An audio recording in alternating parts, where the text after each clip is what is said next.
Hi guys, it's Professor Fernandez, and I wanted to talk a little bit about um, a student example here. Now I'm going to preface this by saying this is not my example. This is not my student, this is actually another professor's student. And I said, hey, I'm teaching the response essay this semester. Do you have any examples? And she said, bet, I got you. I have just a thing. So thank you to Professor Roper for this. She gave me this example. So let's get started. So you're writing a response essay, and so if you have not seen the wonderful and riveting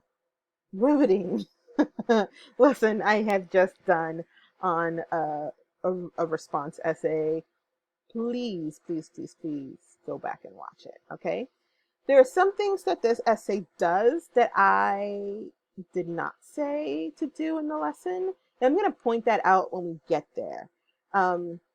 It'll be optional if you want to do it. If you want to use this as your model, I'm not going to be mad at it. But if you want to do what I said in the video, go for it. In fact, I almost prefer that you do that just to make everything uniform. But if you want to be extra, if you feel that you need a challenge in your life, by all means, challenge yourself. Okay?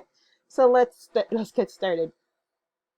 It all starts with really great MLA formatting. So I want to talk about MLA formatting because I really don't lead you through MLA formatting in the class. I kind of give you examples. So I'm going to talk a little bit about that here. So you're going to do your first name here, student name, your first name and last name. Do that. And then you're going to write the professor's name. This particular student wrote his professor's name, which was Professor Roper. You will write Professor Fernandez for mine. Do not write my first name. Do not write my first initial. Do not just write my name. It's Professor Fernandez, and that's for every single paper that you turn in for college. Please put some respect on your professors' names. Thank you very much. Your class, English 1301. You can put your section number here. Thankfully, since this is being turned in through D2L, I'll know what your section number is. It'll just group all the sections together. But just in case, maybe you want to put your section number in there, and that's perfectly fine. And of course, the date. MLA says that you put the day, the month, and the year. For this particular thing, and for most professors, we don't care. Just put the date. You can put May 20th, 2020. Or you can put 20 May 2020. Either way is fine, okay? But don't write the ones with the flashes. Write out the actual, date. You can even put September, SEPT, period. But don't just write 9/1/2020. Don't do that, okay? And with every wonderful paper, there is always a title to your paper. Now, the titles to your paper is not going to be response essay. You're not going to tell me the type of paper that it is. I know what type of paper it is. I of course, assigned it to you, so I know what type of paper it is.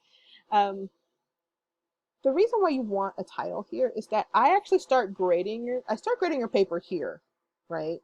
But if this is kind of a give me, if you do this right once, you can do it right every single time.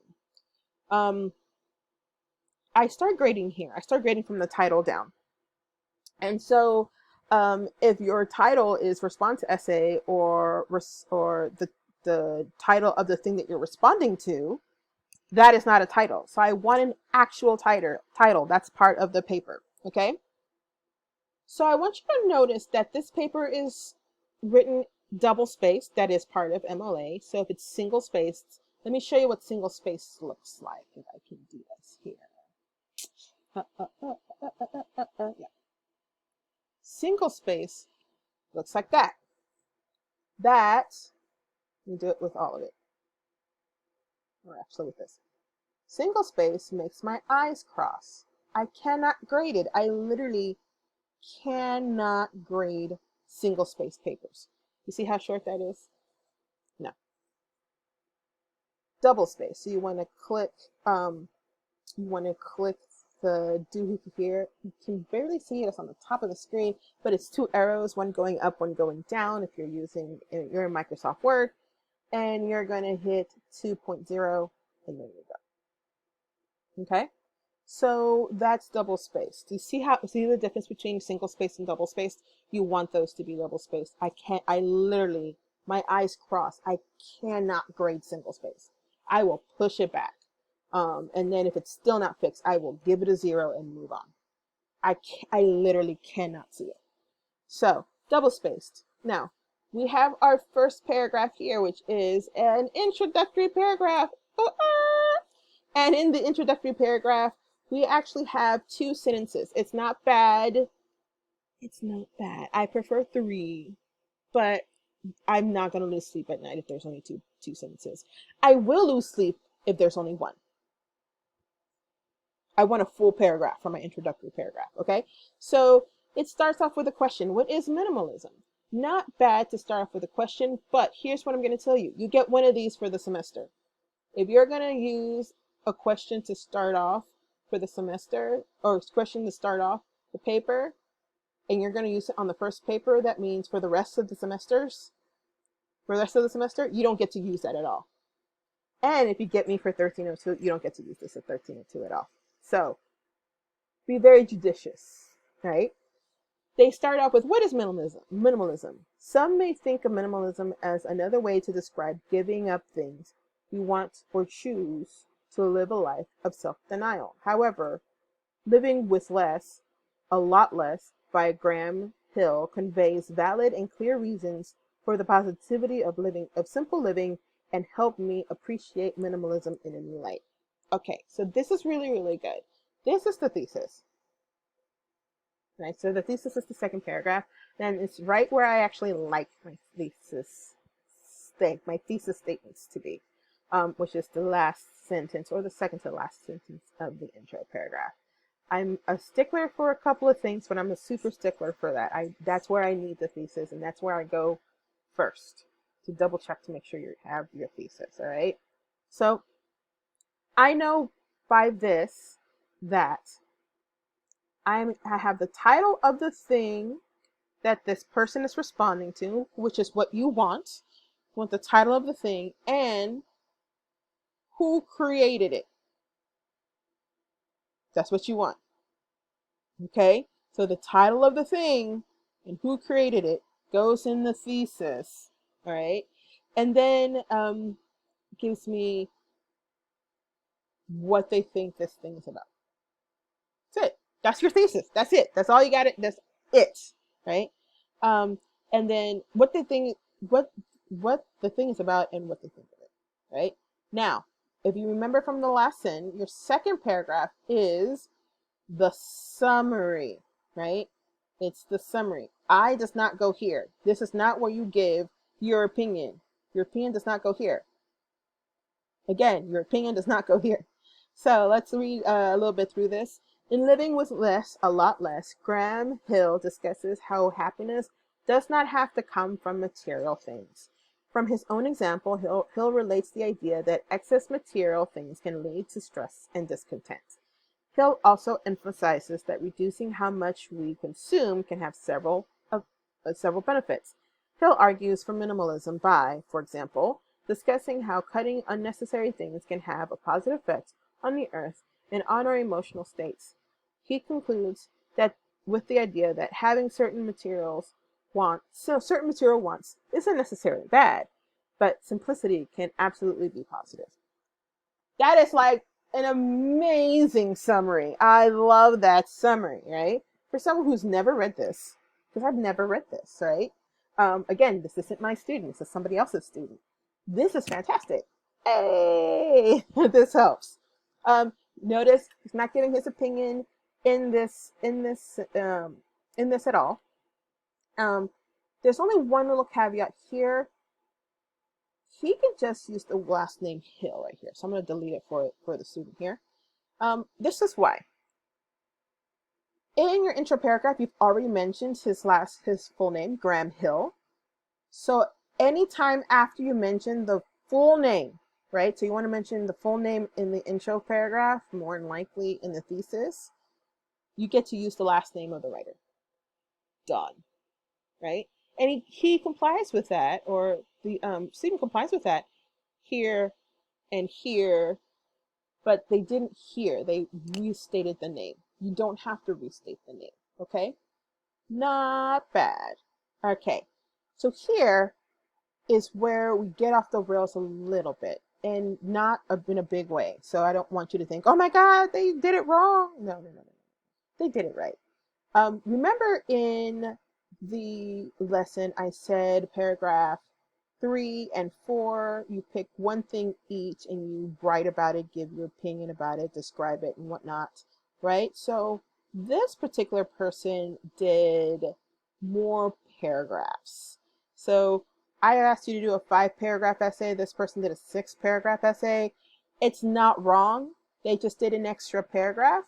If you feel the need to be challenged, you can do an extra paragraph.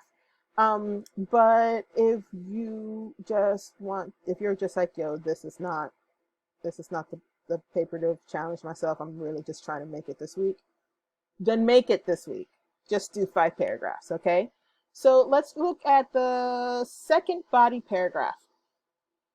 In my experience, I have found that I am drawn to unnecessary things because of passing appeal. In my own life, I have seen that excess, however trivial, can be a stressor. For example, I love journals because I love writing. It's bad, guys, it's bad. I buy so many journals that I don't know what to fill them with. And this stresses me out more than it should. This helps me realize that if something this small can stress me, then unnecessary material things on a larger scale can have a worse effect. So here, this person is decided to talk a little bit about, again, have not read this, but just because of the structure, I already know that this paragraph is talking about an aspect of what the writer, Graham Hill, is talking about as far as like unnecessary things, small unnecessary things leading to stressors. And so she's talking about unnecessary stressors in her life of being journals. Again, I have very many, I keep buying them. It's a problem, sorry. Okay, moving on. So then we have the next body paragraph. I have personally believed in minimalism for most of my life. I learned this concept through biblical education, as this is a principle discussed widely throughout the Bible. When I see that the earth and people alike suffer because of the obsession with material things, it causes me to want to make an effective personal change. I value simplicity because I constantly see how needless pursuit of material things has had a huge impact on the mental, emotional, and even physical health of the people I care for. Because of this, I believe that the world would be a happier place if we lived within our means. Such a great paragraph. You know why? Because I have not only this student's opinion, but they've actually added to their opinion. They said they personally believe minimalism, in minimalism for their whole life. And so then they go on to tell me why they believed it, and they talk about their biblical education and what they were brought up to believe, and then expanded that thought in general with what is going on today. Haha, remember I said that in the video? That's how they're doing this here. And they concluded this with here. This is actually an expansion of this paragraph. Really.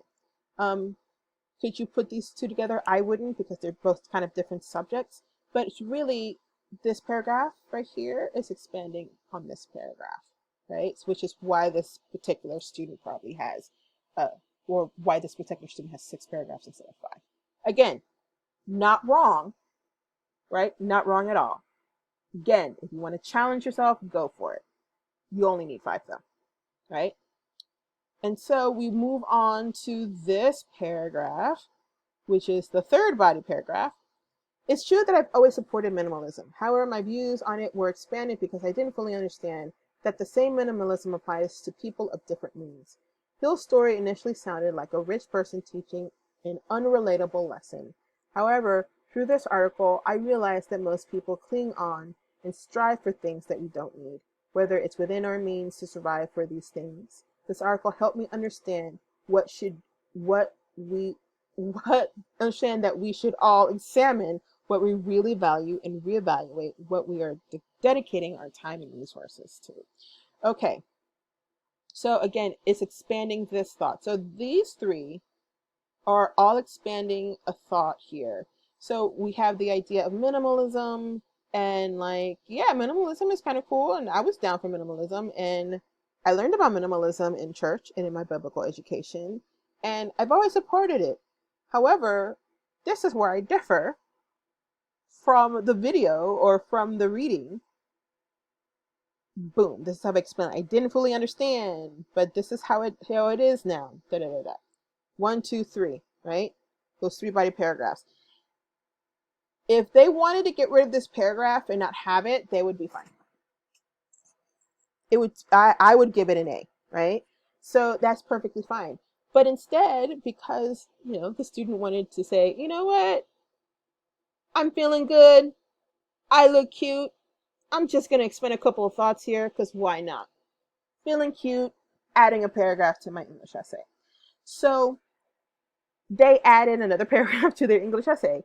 Hill's living with a lot less efficiently persuades the reader to believe we don't need material things to be happy. Even from his own material perspective, Hill appeals to all sorts of people, yada, yada, yada, yada, yada, yada.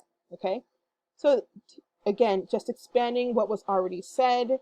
It doesn't need to be there, but it kind of gives it a really nice kind of richness here.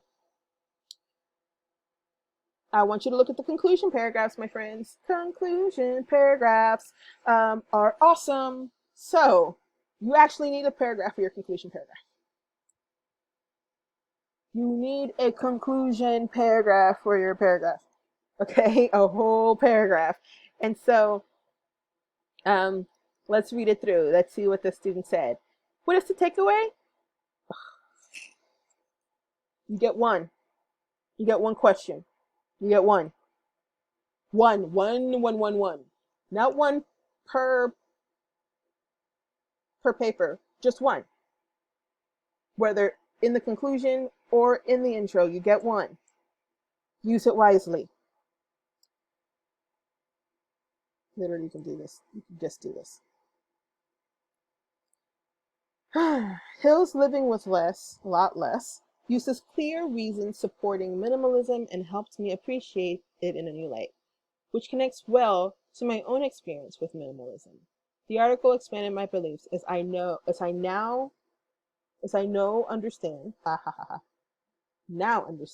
that minimalism is flexible and applicable to all sorts of people.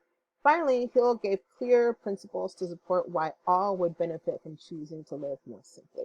Okay, obviously there's a little glitch there with like spelling and using the right now versus no. Okay, but we're not talking about grammar or mechanics or usage or style here. We're just talking about structure and what I expect to see in your paper. This is a fantastic conclusion paragraph because it wraps it back around to saying, okay, now we talked about this. Now I'm going to kind of tie it up in a bow. I'm going to mention the thing that we just finished reading, the clear lessons that are there, how I felt about it, and how it expanded my beliefs and how it impacted me. Done. Beautiful. It's a fantastic paper. Is it a little extra? Yes, but we can all use a little extra in our lives. So it's a great, well-written paper. One thing I want to point out that I didn't point out when I was talking about MLA earlier is that you want your last name, your last name and page number in the heading. And this is what you do. You want to double click on the top. And then you'll see first page header, yay! And then that's where you can put your last name, and you can hit insert, and you can insert page. Sorry, you can insert your page number as well. For Google, it works a little bit differently. You may want to literally Google that on how you do that with Docs. All right, that should be it. If you have any questions, please let me know. I hope that this was helpful. I will put a copy of this in the in the class so that we know exactly what to do for your paper. Bye, guys. Happy writing!